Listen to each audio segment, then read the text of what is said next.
Not the fans, that's for sure. No, it wasn't the fans. It wasn't the Bears. The winners beyond the Seahawks, Detroit offensive coordinator Ben Johnson. According to Adam Schefter, he is now in play and wants the job. I mean, here's what it's been reduced to. I felt bad for Caleb Williams. I felt sorry for him. So job number one in Chicago is make Caleb Williams work, and you see the talent. I'm not sure if you knew this. He has 4 300-yard passing games. That's more than Josh Allen and Patrick Mahomes. But he's been sacked 67 times this year, 7 times last night. To give you some perspective, Bo Nix has been sacked only 22 times. Rookie Drake May, 29. He's over double that, and he's got a game left. By the way, the last time a quarterback got sacked this much, it was 2005. David Carr, Derek's older brother. Many people have speculated that it ruined his career. He was never the same quarterback. I hope it's not too late for this kid. PFF has the Bears offensive line ranked 29th. And, oh, by the way, it is the second least paid offensive line for a perpetually cheap franchise. It's a bad old line. I mean, we say that. Jim Harbaugh goes to the Chargers. First thing he says is, we don't need receivers.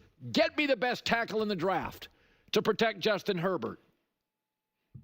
I'm telling you, they had a great touchdown pass last night. He really did. He had a great touchdown pass, but a backup offensive lineman got called for holding, and that negated the touchdown. Maybe a clever young offensive coordinator is the answer, but you got to save this kid. There's almost no motion in the offense at all. They don't throw the ball downfield. It's remedial coaching. And you know he likes to throw it downfield because you watched him at USC. And it's possible to turn it around with the right offensive coach. Sam Darnold. Did you ever think he would be in the MVP running? Bryce Young today looks better than C.J. Stroud.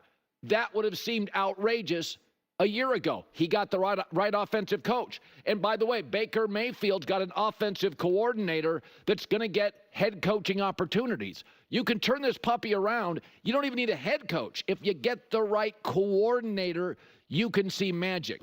But, I mean, you start looking at Darnold, you look at Baker, you look at Bryce Young. I don't think you can allow a 10-game losing streak to define this kid. But this is something I reported. Got a lot of pushback before he was drafted that privately and quietly he didn't want to make a scene. But he and his camp had reservations about the Chicago franchise, and all of them are on display. He's on his second play caller. They won't pay their offensive line. I mean, you're watching it, I'm watching it. Seattle gave them multiple opportunities. It was dink and dunk down the field. And that's not who he is. And he's not a loser as well. This game was there for the taking, but they just don't have the infrastructure. And again, I love that Darnold and Baker and Bryce Young are having a resurgence because it proves how valuable coaching is. In baseball, a lot of it's the payroll. And in the NBA, a lot of it's just, do you have 2 stars? In the NFL, coaching matters a lot. But every time he goes out, he doesn't throw anybody under the bus. There's a quarterback in New York who does that often. That's not what he does. He always says the right thing, and he did again last night. I was frustrated. Still frustrated. I'm going to probably be frustrated until tomorrow, after I get a good chance to watch it and things like that. So, I mean, I didn't play well enough. I didn't help put the team in a good position to win, a better position to win, and that's what it is. Yeah. So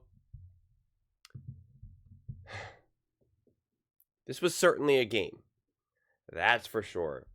After this game, I went to ESPN, and this is what they posted. Seahawks outlast Bears in gritty Thursday night football game. Like, I don't know why the media wants to lie to us. Like we didn't watch that game. Like, we don't understand what we just saw. A gritty outlast in a gritty game. That was not a gritty game. That was, I don't know what that was, quite frankly. Gritty is not how I would describe it. It's so fascinating to me to see people still slam Caleb Williams for the lack of success with this team when it's so obvious that this team is just such a mess. I mean, and we saw some really nice plays from Caleb. Again, the problem with all of the lack of success from this team, it just magnifies every individual mistake, every bad throw that Caleb could make. And then any of his nice plays, it kind of feels like, well, finally, he's got to do something good. And it, and it always just kind of ends up being a tough situation. I mean, even something as little as that bad snap where you had to pick it up off the ground, make something out of nothing, made a beautiful throw, just made a great play in general. He made some awesome throws avoiding getting sacked. I mean, he could have been sacked like 10 times. He ended up being sacked 7 times. He could have been sacked like 10 plus times. But he either scrambled and made a beautiful throw on the run, just avoided pressure, moved in the pocket, threw the ball down the field, used his legs. He had 37 yards rushing. I mean, the team as a whole had 103. I mean, it's just like they can't get any great run production from anyone else. They got to the red zone one time. Both teams, I think, only got to the red zone one time. It's just, what's there to say here, man? Seriously. 16 for 28, 122 yards. That interception was not, that was just kind of not a Hail Mary, but just kind of like hey, got to do something. And even that play was kind of perfect. Because the fact that he was still able to even get it off as he was getting just hounded cartoon style, and was able just to kind of get the ball off, gave his receivers to make a play, and they didn't. And they completely misjudged the ball. Jumped way too early, didn't back up. I mean, like, it was like, what type of effort was that? I think it was Allen. Like, what type of effort was that? Like, even a moment like that, it's like, come on. Judge the ball a little bit better. Try to do something.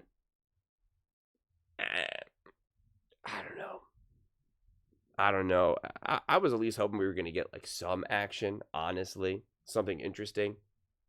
Kind of, I don't know. Just kind of like a whatever. Let's just let it rip. Let's have some fun. And that was kind of like, hey, well, nobody wants to be here. I know it's your day off, the holidays. We still got to work, but we don't really got to try. We just got to have to like show up, It's like not a lot of people are going to come into the store today. You'll get a few calls. Maybe you got to take an order or so, but, maybe put on a movie on the back or whatever, listen to some music. But yeah, it's going to be a slow day.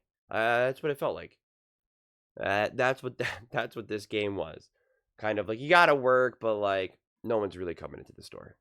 So you can just kind of like hang out, put your feet up, watch a movie or whatever.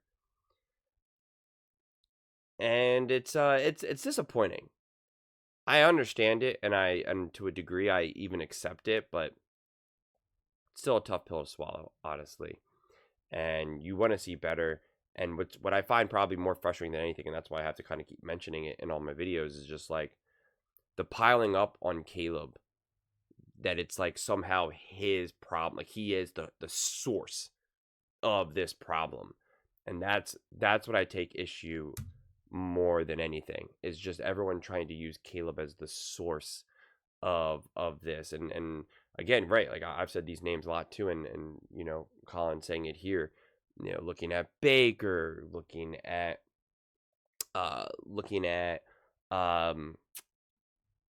Sam Darnold. I mean, we just those two players alone, but if we really want to get into the gritty of it, I mean, we can see the different levels of Josh Allen when he got a different coordinator. And I don't know how helpful it is at this point to like even reference like a Peyton Manning, his rookie year, because I think once you start going too far back, it's just can be kind of unhelpful. But even just recent memory, recent experience, we have obviously like, again, just this season alone and how much it matters in terms of coaching. And I really do think the one silver lining to all of this is that in a way it makes us such a more interesting offseason to see what decisions the Bears make and the conversations that surround Caleb and the progress that we hope to see in that second year. In a way, we kind of get to like have a rookie year again, because he's going to be held under such a microscope the second year, more so than Jaden Daniels, Bo Nix, etc. And so I think it's actually going to be, just from an entertainment standpoint, it'll actually be kind of welcoming to kind of have like essentially 2 years where you have this high prized, supposedly generational talent, first overall pick, and like that's where so much time and energy can kind of go to. And especially depending on which coach they get, if they actually do end up getting Ben Johnson or not. I had originally thought that Ben Johnson wouldn't want to be the coach for the Chicago Bears, and now it's reported that he is, but we've heard reports. We're hearing reports from everybody wanting this, and before everyone was acting like that nobody would want this job, and now we're hearing like lots of people want this job, and it's just kind of like, at this point, I don't really know what to hear. I do know someone like Colin, though, based off his show, based off his reputation, he is not going to just randomly say so-and-so is interested when they're not, because it's very important for him to kind of keep his own connections tight and honest and have access to be able to interview and talk and even just text some of these guys behind the scenes. And so he's not going to just casually say, I hear so-and-so is interested, unless it's like truly, truly, truly reliable. I mean, it's an important part of his reputation and his, let alone just how he can actually just do his job, the more behind the scenes style job, when he again, the fact that he can talk, that he can text random GMs and head coaches and stuff like that, all stems from his reputation being honest and not just randomly saying things just because he heard it through the grapevine. So you can definitely take that to the bank for sure. But yeah, it's going to be fascinating to see what the Chicago Bears and kind of how they go about it. But it's definitely a mess right now, but I do agree that it can all change in a second. We know that for a fact. You have the Washington Commanders as all the proof you need for that. So, whether or not the Bears can stick this landing, that's a wait and see. That is a wait and see. But those are just my thoughts. I'd absolutely love to hear yours. What do you guys all think about Caleb Williams and the Chicago Bears? What do you think about that really exciting, gritty game last night? Let me know in the comments below. I read every single comment. It's whether you agree with me or disagree with me. Either way, let's get in some discussions. Let's get in some fights. But ultimately, let's just have some fun. And please do consider subscribing. We're building an amazing community here, and I absolutely love to see you part of it. I want to build something that we all genuinely feel connected to. Something that we're really excited to be part of. I think we're on our way to doing it. And please don't forget to give this video a thumbs up, as it really does help with visibility and the algorithm. Thank you so much, and see you next time.